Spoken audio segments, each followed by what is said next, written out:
हमारे साथ गायत्री मंत्र। ओम भूर्भुवः स्वः तत्सवितुर्वरेण्यं भर्गो देवस्य धीमहि धियो यो नः प्रचोदयात्। देवियों और भाइयों, कल्प साधना के लिए आप सभी को यहाँ पे बुलाया गया है। जिसके लिए हमने आपको यहाँ बुलाया है, कल्प का आखिर अर्थ क्या होता है? कल्प का अर्थ होता है परिवर्तन। आपको बदलने का हमारा मन है। आप यदि अभी तक दुखी जीवन जीते रहे तो सुखी जीवन जिए। आप अगर बीमार वाला जीवन जीते रहे हैं तो स्वस्थ जीवन जिए। आप यदि गुत्थियों से उलझा हुआ जीवन जीते रहे तो अब आप हंसता खेलता हुआ जीवन जिए।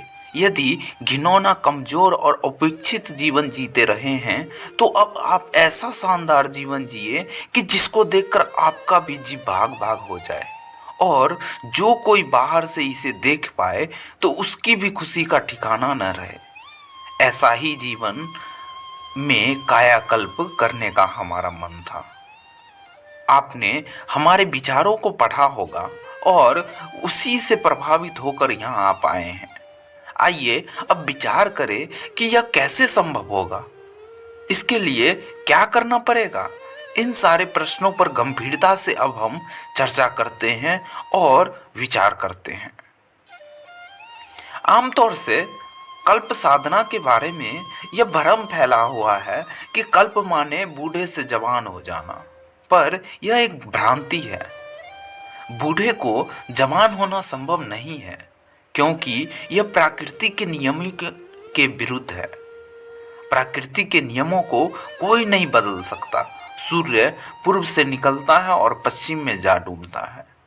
ऐसा हो सकता है कि सूर्य पश्चिम से निकले और पूर्व में डूबा करे। भगवान ने प्रकृति के नियमों को ऐसा बना दिया है कि वो अपने स्थान पर यथावत रूप से चलते रहते हैं और बने रहते हैं उसी पर। जब तक सृष्टि रहेगी तब तक यही होते रहेंगे। इसलिए बूढ़े आदमी का जवान होना नामुमकिन है। पुराणों में कथाएं तो है पर मालूम नहीं वो कहाँ तक ठीक है। अपने चौवन ऋषि की बात सुनी होगी जो बूढ़े थे और जवान हो गए थे। आपने राजा ययाति की कहानी भी सुनी होगी कि बेटे की जवानी लेकर वो बूढ़े से जवान हो गए थे। लोगों ने कोशिशें तो की है, यूरोप में भी बहुत से प्रयत्न हुए हैं वृद्धों को जवान बनाने के लिए, पर सफलता नहीं मिली। स्टालिन रूस का अधिनायक था। उनको बंदर की ग्रंथियां काट काट कर लगाई गई, पर यह कोशिश की गई कि वह फिर से जवान हो जाए, पर ऐसा नहीं हो सका। प्रकृति से लड़ाई करना नामुमकिन है। किसी को यह आशा नहीं करनी चाहिए कि हमारा बूढ़ा शरीर जवान बन जाएगा, पर हाँ, यह आशा हम आप में से हर व्यक्ति कर सकता है कि कमजोरी और बीमारी जो हमने अपने पास बुला कर रखी है उसको इनकार कर दे और यह कह दे कि हम आपको अब अपने यहाँ रखने की स्थिति में नहीं है। कृपा करके आप चले जाइए। इनको हम भगा सकते हैं क्योंकि ये प्राकृतिक नहीं है। जीवधारी पैदा होते हैं और मरते भी है, पर ना कोई बीमार रहता है और ना ही कोई कमजोर रहता है। जब कमजोरी आती है तो मौत के मुंह में चले जाते हैं। भला कमजोर जिंदगी जीना कौन पसंद करेगा? ऐसी जिंदगी कौन पसंद करेगा जो बीमारियों से घिरी हुई हो, कमजोरियां और बीमारियों से घिरी हुई हो? यह प्रकृति के विरुद्ध है बेटे। इसको आप और हम हटा सकते हैं। शरीर के बारे में यही तक मुमकिन है और इससे आगे कुछ नहीं हो सकता। शरीर के कायाकल्प से अगर आपका मतलब हो और इसी ख्याल से अगर आप यहाँ आए हो तो कृपा करके यह बात नोट कर लीजिए कि शरीर के बारे में कि यह जो आपकी उम्र है वो आगे ही बढ़ेगी, पीछे की ओर नहीं लौटेगी। जवान को तो बच्चा कैसे बना पाएंगे हम? बच्चे को माँ के पेट में कैसे ढकेल पाएंगे? यह संभव नहीं है। आपकी उम्र तो जरूर बढ़ेगी और आपकी शरीर पर जो प्रभाव पड़ेगा वह सब पड़ना ही चाहिए, लेकिन आपका स्तर बदल जाएगा। आकृति तो ज्यों की त्यों रहेगी, पर प्रकृति बदल जाएगी। प्रकृति को बदलना मुमकिन है। यदि आपकी प्रकृति बदल जाएगी तो परिस्थितियां भी बदल जाएगी। जैसे कि आप सभी जानते हैं कि मन स्थिति का नाम ही परिस्थिति है। मन स्थिति अगर आदमी बदल ले तो परिस्थिति के बदलने के लिए कोई भी नामुमकिन नहीं है। बस यही कायाकल्प है, इसी को हम कराना चाहते हैं आपसे। आपके भीतर वाला मद्दा यदि बदल जाए तो आपके बाहर वाला जरूर बदल जाएगा। मन स्थिति में हेर फेर कर ले तो उसके अनुसार परिस्थिति अपने आप बदल जाएगी। इसलिए कल्प साधना से आपको जो यहाँ अर्थ लेना चाहिए वो यह लेना चाहिए कि यहाँ जो आपसे कराया जाने वाला है या जो आपको जो करना है या हम जो आपसे कराने के लिए दबाव डालेंगे तो सिर्फ यह बात का दबाव डालेंगे कि आपका भीतर वाला हिस्सा जिसका अर्थ होता है मन, बुद्धि, चित्त, जिसका अर्थ होता है जीवात्मा, जिसका अर्थ होता है दृष्टिकोण, चिंतन, चरित्र बदल जाए। अगर हमें इसे बदल डाले तो आप विश्वास रखिए कि आपका जीवन पिछले दिनों जैसा कुछ भी रहा हो भविष्य में वैसा रह ही नहीं सकता है। आपने इतिहास पढ़ा होगा और आपको उन भक्तों के नाम याद होंगे जो पहले सामान्य स्थिति में गए बीते गुजरे हुए स्थिति में थे, लेकिन जब उन्होंने मन, स्तर और दृष्टिकोण बदल लिया तो कितना कमाल हो गया। उनकी जिंदगी कैसे शानदार हो गई। अगर उन्होंने भीतर वाले हिस्सों को अर्थात दृष्टिकोण को बदला ना होता तो बाहर वाली परिस्थितियां बिल्कुल मामूली आदमी के तरीके से ही रही होती। इस संदर्भ में मैं आपके सामने कुछ ऐसे आदमियों के नाम रखना चाहता हूं कि परिवर्तन कैसे होते हैं। आपने शंकराचार्य का नाम सुना है? शंकराचार्य को तो आप जानते होंगे। शंकराचार्य एक मामूली घर के लड़के थे। उनकी माता यह उम्मीद करती थी कि बेटे को पढ़ाने के बाद लड़के की शादी ब्याह करेंगे, बाल बच्चे होंगे, नाती पोता खिलाएंगे। लेकिन शंकर ने अपना दृष्टिकोण बदल लिया और माँ से इनकार कर दिया। उन्होंने अपनी भावी लक्ष्य और भावी जीवन का एक स्वरूप बना लिया। यह स्वरूप उनका अपना बनाया हुआ था। यह दृष्टिकोण उन्होंने स्वयं बनाया था। कार्य पद्धति उन्होंने स्वयं बनाई। बाद में सहायता दूसरों ने भी की, परंतु शुरुआत तो उन्होंने खुद ही किया। तो फिर शंकराचार्य क्या हो गए? वे शंकर भगवान के अवतार माने जाने लगे। अगर आदि शंकराचार्य ने अपने दृष्टिकोण में हेर फेर न किया होता तो फिर वही होता जो उनकी माँ चाहती थी। वो एक मामूली पंडित पुरोहित होते, जनपत्रियां बनाते फिरते, पूजा पाठ कराते फिरते, बाल बच्चे होते और गए बीते स्तर के होते। पर जब दृष्टिकोण उन्होंने बदल लिया तो आदि शंकराचार्य हो गए। तो हर आदमी को यह अधिकार मिला हुआ है कि वह चाहे जैसा बन जाए। भगवान ने हर आदमी को इस लायक बनाया है कि वह चाहे तो अपने आप को बदल डाले। आपने विवेकानंद का भी नाम सुना होगा। विवेकानंद की बात आपको मालूम होगी। वे एक मामूली से विद्यार्थी थे। खास प्रतिभाओं में उनकी शुमार नहीं होती थी। घर की परिस्थितियां भी ऐसी थी कि पिताजी के मरने के बाद घर गृहस्थी का वजन भी उन पर ही आ गया था। लेकिन इन सब होते हुए भी उन्होंने यह निश्चय किया कि अपने सोचने के तरीके, अपने दृष्टिकोण, अपने जीवन का लक्ष्य और उद्देश्य बदल देंगे। यही उन्होंने भी किया। जब इस बात का फैसला उन्होंने कर लिया तो रामकृष्ण परमहंस के साथ उनकी संगति हो गई। तो क्या रामकृष्ण परमहंस ने उनकी सहायता की? नहीं, ऐसा मत कहिए। रामकृष्ण परमहंस के लिए सहायता करना मुमकिन रहा होता तो उन्होंने हजारों आदमियों के पास, उनके पास तो हजारों आदमी आया करते थे, उनसे दीक्षा लेते थे। हजारों आदमी उनके शिष्य कहलाते थे। पर एक भी तो नहीं हुआ, केवल एक आदमी हुआ, विवेकानंद। तो क्या रामकृष्ण परमहंस की कृपा एक पर ही थी? नहीं, असलियत यह नहीं है बेटे। उनकी सब पर कृपा बरसती थी, पर उन्होंने अपने को बदला नहीं, जबकि विवेकानंद ने अपने आप को भीतर से बदल डाला। बदले हुए आदमी की कौन सहायता नहीं करेगा? आप जिस दिशा में भी आगे बढ़ना चाहते हैं, उनमें सहायता करने वालों की दुनिया में कुछ कमी है क्या? विवेकानंद की भी सहायता हुई, आपकी भी सहायता होंगी, और किसकी सहायता नहीं हुई? आपने सदन का नाम सुना है? आपने, वह कैसा आदमी था? कसाई का धंधा करता था, जानवर काटता था, पवित्र शालिग्राम पत्थर के बदले मांस तौल तौल कर बेचता था। बेचता ईमानदारी से था। हर आदमी की दृष्टि में उसकी कीमत 2 कौड़ी की थी। लेकिन जब उसने अपने आप को बदल दिया, ईश्वरीय सत्ता से तादात्म्य बिठा लिया, तो भगवान ने उन पे कृपा बरसाई और वो भगवान के भक्तों में सदन कसाई मूर्धन्य हो गए। मन स्थिति बदल जाने के बाद में परिस्थिति क्यों नहीं बदलेगी? पहले जिससे लोग नफरत करते थे, उसी को सब प्रणाम करने लगे, मस्तक झुकाने लगे, ना जाने क्या क्या करने लगे। आपने वाल्मीकि का भी नाम सुना होगा। पहले उनकी कैसी जिंदगी थी? पहले वे घटिया वाली, खराब वाली जिंदगी जी रहे थे। आदमी उससे भयभीत रहता था, हर आदमी का उस पर धिक्कार बरसता था। लेकिन जब उन्होंने अपने आप को बदल लिया, तब वो एक संत हो गए, ऋषि हो गए, वाल्मीकि हो गए।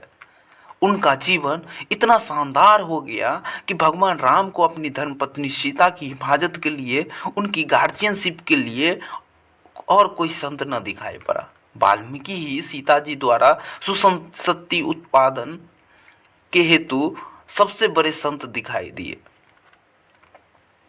उन्हें आश्रम में भगवान राम ने अपनी पत्नी और बच्चे को सहर्ष रहने दिया, ताकि उनका पालन पोषण, संस्कार और शिक्षण ठीक ढंग से किया जा सके। वही वाल्मीकि, जिनका पूर्व का जीवन दस्यु का था, उनका कायाकल्प हो गया। वे संत, ऋषि, देव पुरुष बन गए। वही कायाकल्प करने के लिए आप लोगों को यहाँ पे मैंने बुलाया है। भीतर वाले को बदल दीजिए, फिर देखिए कि परिस्थिति कैसे बदलती है और क्यों नहीं बदलेगी। हमने आपके सामने वाल्मीकि का उदाहरण पेश किया है। अभी मेरा मन और कुछ उदाहरण पेश करने का है। अम्रपाली का नाम सुना होगा आपने। वह एक वेश्या थी, जिसको हर आदमी ऐसे समझता था कि हम क्या कहें आपसे। उसने कितने आदमियों की जिंदगी खराब की थी, लेकिन जब उसने अपने आप को बदल दिया, तब फिर अम्रपाली नहीं रही, वेश्या नहीं रही। वो भगवान बुद्ध की बेटी हो गई। सारे के सारे एशिया में अधिकांश देशों में वो घूमी। महिला संगठन की दृष्टि से उसने ना जाने क्या से क्या कर डाला। कैसे हो गया यह सब? उसने अपने आप को बदल दिया और उसका कायाकल्प हो गया। कायाकल्प कैसे होगा, यही मैं आपको बताने वाला हूँ। पर पहले आपको यह जान ही लेना चाहिए कि कायाकल्प भीतर से होता है। बाहर शरीर के कायाकल्प से कोई मतलब नहीं है। आंतरिक कायाकल्प की विधा प्राचीन काल में भी चलती रही, अभी भी चल रही है, और ये आगे भी यही चलते रहेगी। इसी के लिए हमने आपको बुलाया है। आपने ध्रुव का नाम सुना होगा। वह बिल्कुल एक सामान्य दर्जे के राजकुमार थे। राजाओं के ढेरों बच्चे होते हैं। एक को गोद में लिया और एक को गोद से उतार दिया। जरा सी परिवार की एक घटना, उससे ध्रुव ने अपने आप को बदल लिया। उन्होंने कहा, राजकुमार रहना नहीं है, और यदि रहना ही होगा तो भगवान के राजकुमार क्यों नहीं रहेंगे। बस भगवान का राजकुमार बनने का फैसला कर लिया उसने। दृढ़ निश्चय ही सहायता करने वाले कम है क्या? नारद जी आ गए और उनने उनकी सहायता की। नारद जी बाकी बच्चे ध्रुव के भाई बहनों के पास क्यों नहीं गए? उनने क्यों नहीं कहा? नहीं, नारद जी उससे कह नहीं सकते थे, क्योंकि जो आदमी अपना निश्चय स्वयं करता है, उसी की सहायता दूसरे करते हैं। आपने वो कहावत तो सुनी ही होगी, ईश्वर उन्हीं की सहायता करता है जो अपनी सहायता आप करते हैं। यह बात बिल्कुल सोले आने सच है। प्रहलाद का नाम जानते हैं ना? अगर वो अपने दैत्य बाप के सामने और उनके कहने पर चला हुआ होता और पुरानी परंपरा पर चला हुआ होता तो सिवाय दैत्य के क्या हो सकता था? बाप दादे जो काम करते थे वही काम प्रहलाद भी करता, परंतु प्रहलाद ने अपने आप को बदल दिया। इसी तरह गुरु नानक का नाम भी आपने सुना होगा। गुरु नानक के पिताजी मामूली सा व्यापार करते थे। वे चाहते थे कि उनका लड़का भी व्यापार करे। व्यापार के लिए एक बार पैसा भी दिया जिसे उन्होंने परमार्थ में खर्च कर डाला। बाप के कहने पर वे चले नहीं, उनकी बातें मानने से इनकार कर दिया। मित्रों ने, पड़ोसियों ने कहा होगा, एक का भी कहना उन्होंने नहीं माना। अपने ईमान और भगवान का कहना मानने वाले नानक का क्या से क्या हो गया। देखा है ना आपने कि सारे संसार में कितनी बड़ी उनकी इज्जत है लोगों के बीच। सिख धर्म में उन्हें भगवान मानते हैं, वे महान बन गए। और अगर बाप की मर्जी पर चले हुए होते, पुराने ढर्रे पर चले हुए होते तो गाड़ी उसी प्रकार लुढ़कती रहती, वे बिल्कुल मामूली से आदमी हुए होते, एक बनिए की दुकान कर रहे होते, ढेरों बच्चे पैदा करके मामूली आदमी के तरीके से जिंदगी बसर कर रहे होते। पर ऐसा नहीं हुआ। नानक का कायाकल्प हो गया, नानक संत हो गए, ऋषि हो गए, भगवान हो गए, अवतार हो गए।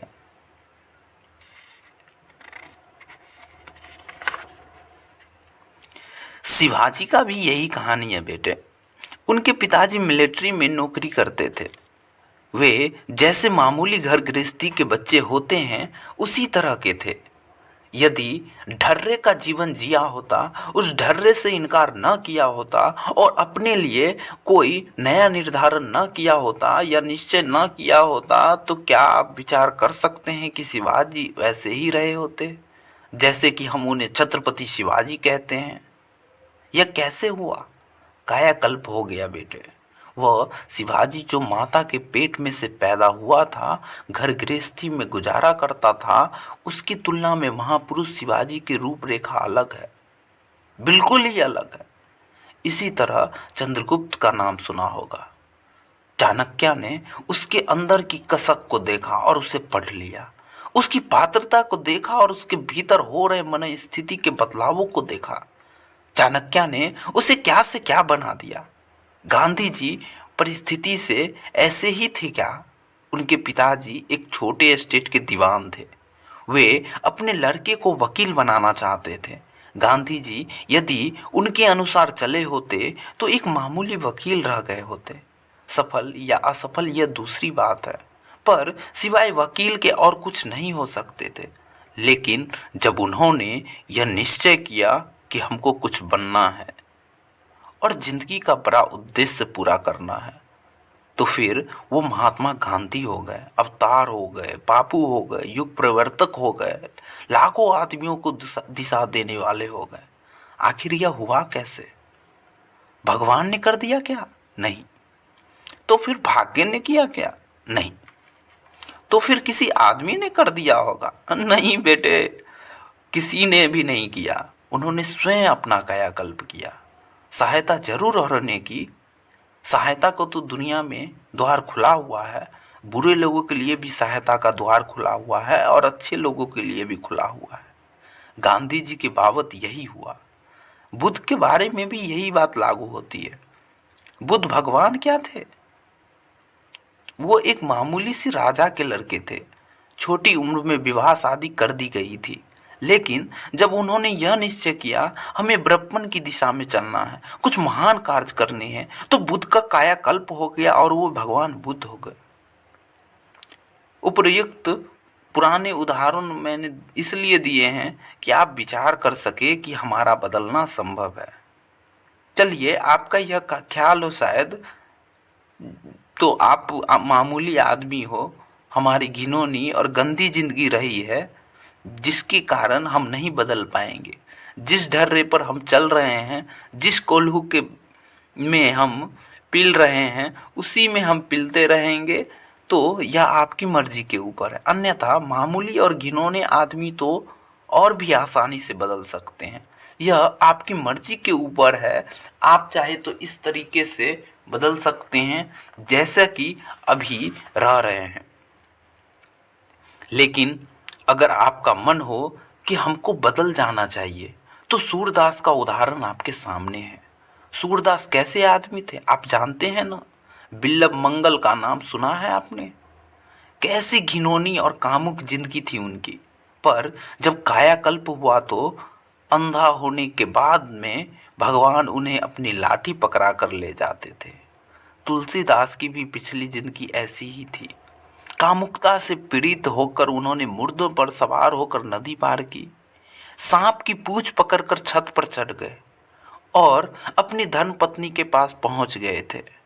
धर्मपत्नी ने कहा कि जितना आप मुझसे प्यार करते हैं, यदि उतना ही प्यार आप भगवान से करें तो पता नहीं आप क्या से क्या हो सकते हैं। यह बात उनके मन में लग गई और लगने के बाद उन्होंने अपने आप को बदल दिया। बदला हुआ जीवन तुलसीदास का आप जानते हैं। रामायण को बनाने वाले उस तुलसीदास को आप जानते हैं, जिनके बारे में प्रसिद्ध है कि तुलसीदास चंदन घिसे तिलक देत रघुबीर। भगवान राम तुलसीदास को चंदन लगाते हैं और श्री कृष्ण भगवान सूरदास को लाठी पकड़ाकर साथ साथ घूमते हैं। ऐसा हो सकता है क्या? हाँ, बिल्कुल हो सकता है। आपके लिए भी हो सकता है। यकीन रखिए। यकीन दिलाने के लिए ही तो हमने आपको यहाँ बुलाया है कि आप चाहे तो जरूर हो सकते हैं। या कैसे होगा? इसमें दो आदमियों के सहयोग की जरूरत पड़ती है। अकेले आप नहीं कर पाएंगे, लेकिन कोई बाहर का आदमी अकेला आपकी सहायता करना चाहिए तो वो बिल्कुल मुमकिन है। आप प्रयत्न कीजिए, हम आपकी सहायता करेंगे। मरीज को दवा खानी होती है और परहेज करना होता है। चिकित्सा करने वाले दूसरा आदमी होता है। हम आपकी चिकित्सा कर सकते हैं, लेकिन परहेज तो आपको ही करना पड़ेगा। दवा तो आपको ही खानी पड़ेगी। आपने देखा होगा कि अंडा किस तरीके से फूटता है। मुर्गी के पेट में से अंडा निकलता है। मुर्गी की दया न हो तो अंडा कहाँ से आए? जन्म लेने से पहले अंडे के भीतर रहने वाले बच्चे को मेहनत करनी पड़ती है और अपनी ताकत के हिसाब से अंडे को भीतर से तोड़ना पड़ता है।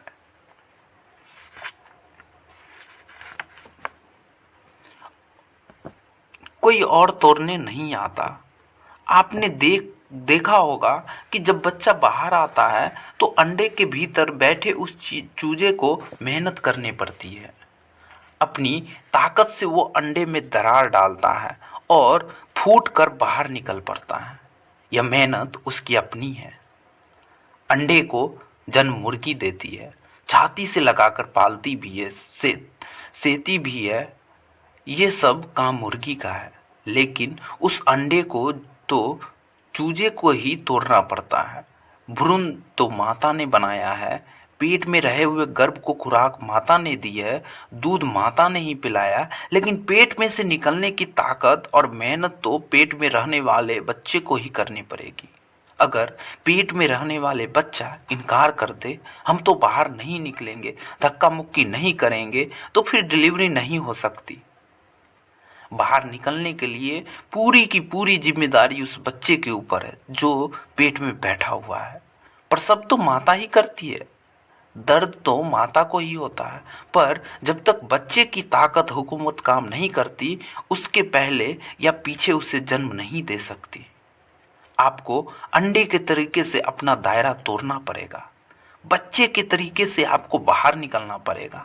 आपको जो करना है यही करना है कि आपके ऊपर जो केचुली लगी हुई है, यदि आप उसे उतार फेंकेंगे तो आप सांप के तरीके से उसे तोड़ते हुए चले जाएंगे। केचुली लगा हुआ सांप कहाँ भाग पाता है? लोग पत्थर फेंकते रहते हैं पर वो वैसा ही बैठा रहता है। केचुली उतार दी तो ना जाने कहाँ से कहाँ जा पहुँचता है। आप अपने पुराने कुसंस्कारों की केचुली उतार दीजिए और नए रास्ते पर चलिए। पिंजरे से आप बाहर निकले, पिंजरे से आप बाहर आपको ही निकलना है। हथकड़ियाँ और बेड़ियाँ तोड़ने के लिए मशक्कत करेंगे तो हम जरूर सहायता करेंगे। आप यकीन रखिए, सहायता करने के लिए ही तो हम आपको बुलाते हैं। हम आपको सहायता का यकीन दिलाते हैं। लेकिन अगर आप यह ख्याल रखते हो केवल हमारी सहायता से आपकी समस्या हल हो जाएगी, तो यह नामुमकिन है। आप और हम मिलजुल कर कार्य करें, आप हमारा कहना माने और हम आपके लिए मदद करें। अंधे और पंगे के तरीके से हम लोग मिलजुल कर नदी पार कर लें। हम परिस्थितियां भी ऐसी बदल जाएगी कि मजा आ जाएगा। कायाकल्प से हमारा मतलब यही था कि आपके लिए हम सहायता करेंगे कि आप बदल जाएं। आप पर हम दबाव डालेंगे कि जिस तरह की जिंदगी आप जीते रहे हैं वो मुनासिब नहीं है।